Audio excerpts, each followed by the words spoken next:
We need to thank Houghton Mifflin, the publishing company. Chapter 8, Southern Sudan, 2008. It was like music, the sound of Akir's laugh. Naya's father had decided that Akir needed a doctor, so Naya and her mother had taken Akir to the special place, a big white tent full of people who were sick or hurt, with doctors and nurses to help them. After 2 doses of medicine, Akir was nearly her old self again, still thin and weak, but was able to laugh as Naya sat on the floor next to her cot and played a clapping game with her. The nurse, a white woman, was talking with Naya's mother. Her sickness came from the water. If the water is dirty, you should boil it for a count of 200 before she drinks it.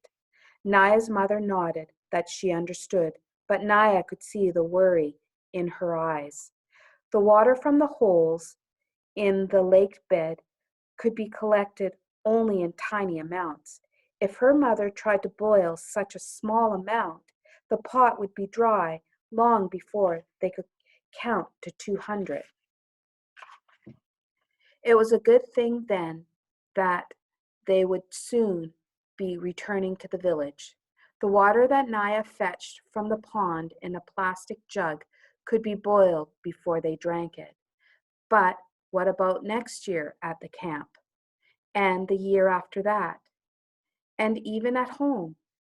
Whenever Naya made the long hot walk to the pond, she had to drink it as soon as she got there. She would never be able to stop Akir from doing the same. Southern Sudan, 1985. The lake's surface was calm, and once the boats had pulled away from the shore, there was not much to see, just water and more water. They paddled for hours. The scenery and the motion was so monotonous that Salva might have slept, except he was afraid that if he did, he might fall over the side. He kept himself awake by counting the strokes of Uncle's paddle and trying to gauge how far the canoe traveled with every 20 strokes. Finally, the boats pulled up to an island in the middle of the river. This was where the fishermen of the Nile lived and worked. Salva was amazed by what he saw in the fishing community. It was the first place in their weeks of walking that had an abundance of food.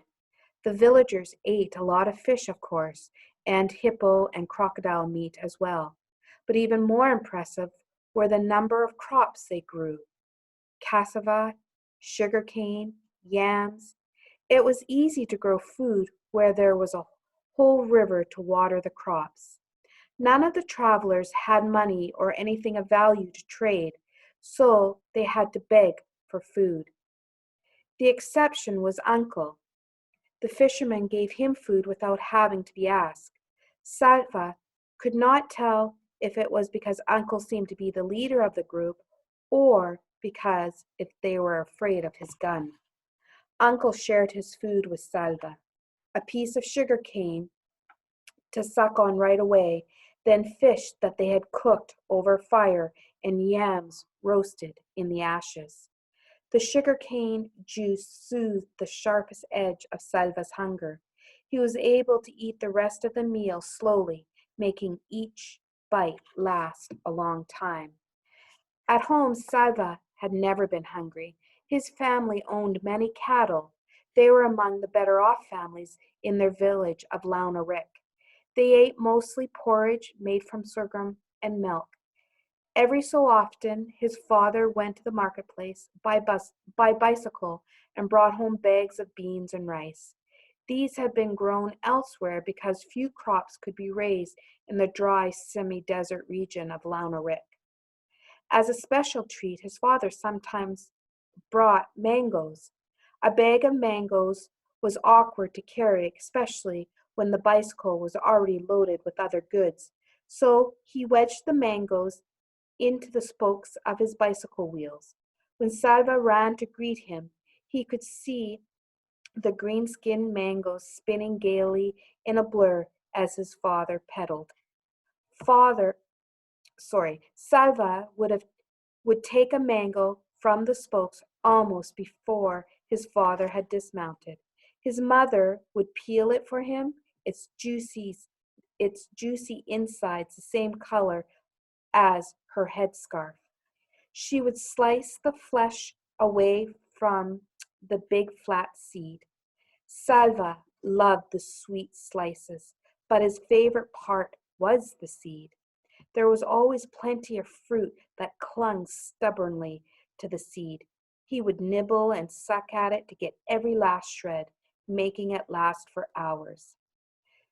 There were no mangoes among the fisherman's great stores, but sucking on a piece of sugar cane reminded Salva of those happier times. He wondered if he would ever again see his father riding a bicycle with mangoes in its spokes. As the sun touched the horizon, the fishermen abruptly went into their tents. They weren't really tents, just white mosquito netting hung or draped to make a space so they could lie down inside. Not one fisherman stayed to talk or eat more or do anything else. It was almost as if they all vanished at the same moment.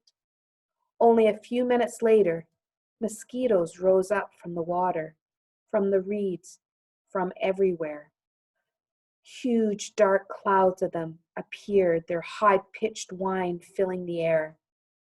Thousands, maybe millions of hungry mosquitoes massed so thickly that in one breath Salva could have ended up with a mouthful if he wasn't careful. And even if he was, they were everywhere, in his eyes, nose, ears, on every part of his body. The fishermen stayed in their nets the whole night long.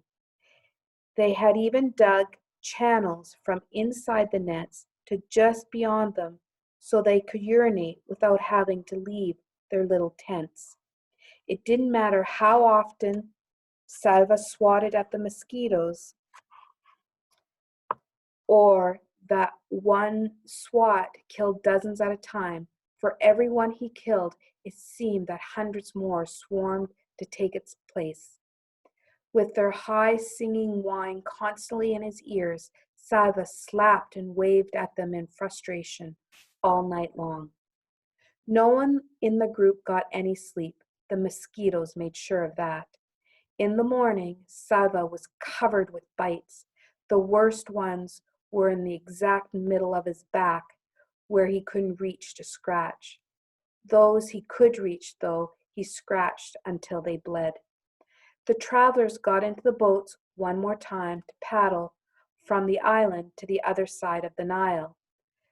The fishermen had warned the group to take plenty of water for their next stretch of their journey. Salva still had a gourd that the old woman had given him. Others in their group had gourds too, or plastic bottles, but there were some who did not have a container. They tore strips from their clothing and soaked them in a desperate attempt to carry at least a little water with them. Ahead lay the most difficult part of the journey, the Akobo Desert.